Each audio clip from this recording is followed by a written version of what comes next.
This time of year, the eyes of Texas tend to focus on Dallas in the Red River rivalry. But this Saturday, the real game that has the most at stake will happen about an hour and a half south of the Cotton Bowl in Waco, and a battle between Baylor and TCU.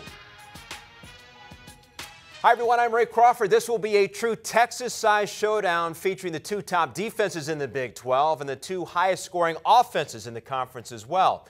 Here to tell us about which team will have the edge and their teams here to give a preview are TCU insider and the voice of the Horned Frogs, Brian Estridge, and the voice of Bears football for 20 years, Baylor insider John Morris. John, we're going to start with you. Where do you see the biggest advantage offensively here for Baylor?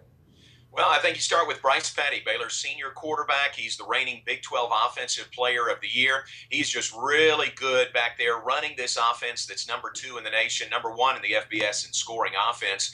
And he just makes really good decisions coming off a subpar game for him at Texas last Saturday. So I think he'll be a real key this Saturday. Well, despite losing last year, Brian, TCU held Petty 206 yards passing, the second lowest total of the season. How do you see them planning to slow him down this time around? You know, I think it starts up front for TCU, as it always does with this defense. That defensive line has to apply pressure on Baylor. And, of course, that offensive line for Baylor, pretty solid as well. You're going to see the corners for TCU and man coverage. Now, last week against Oklahoma, the Sooners burned them early, yet the Frog defense rallied, able to hold off the Sooners late. I think that's going to be a very similar game plan this week, forcing pressure on the inside from that interior line and then allowing your corners and man coverage to stand up against these talented wide receivers at Baylor. In his career against Baylor, Trayvon Boykin has thrown 5 touchdowns, no interceptions. Brian, what leads Gary Patterson to believe he can have that continued success this Saturday? Well, I think probably the history for one thing, and I think you also see the maturation of Trayvon. You've seen it this year already through these first 4 games. A guy who is confident back there at quarterback, who knows he's the leader of this team. And you saw him against Oklahoma in a game when he's playing the elite of the elite. Pressure situation. Here's a guy with a new offense that allows him to make quicker decisions and weapons on the outside that allows him to, well, not feel all the pressure from having the ball in his hands all the time. I think Trayvon is up for the challenge. I think Gary Patterson believes in him.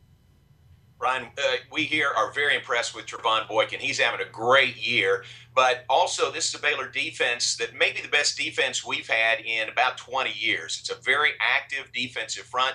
Even without Jamal Palmer, who tore an ACL last week, he won't be available. You got guys like Sean Oakman and Bo Blackshear and Billings up front. So it's going to be a real test with Trayvon Boykin. But so far, this Baylor defense has answered every test very well. Yeah, and John, you know these games always come down to turnovers, too. I mean, it's whoever can protect the football, whether it's Petty or whether it's Boykin. You can't turn the ball over in games like this. And now, as you mentioned, with Baylor's defense playing at the level that they are under Phil Bennett, that's even more true because you're not going to have that many opportunities on offense if you're TCU.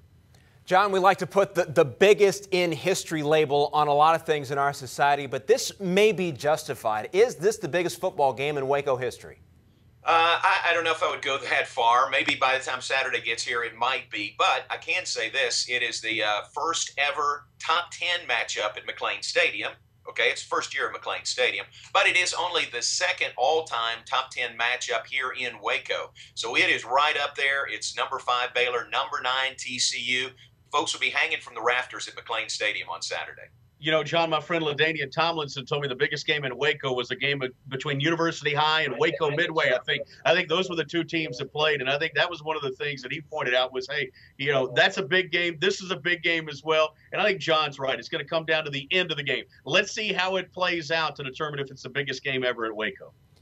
Well, if recent history is any indication, guys, be sure to have your voices rested for this one. John, Brian, guys, thanks. Enjoy the game. Thanks very much. Well, we know there'll be a lot of fans watching this game, including our own Shea Pepler. If there's a silly sideline selfie or a fan fumble in the stands, you can bet she'll have it on her new show. Catch the feed with Shea Pepler every week on CampusInsiders.com.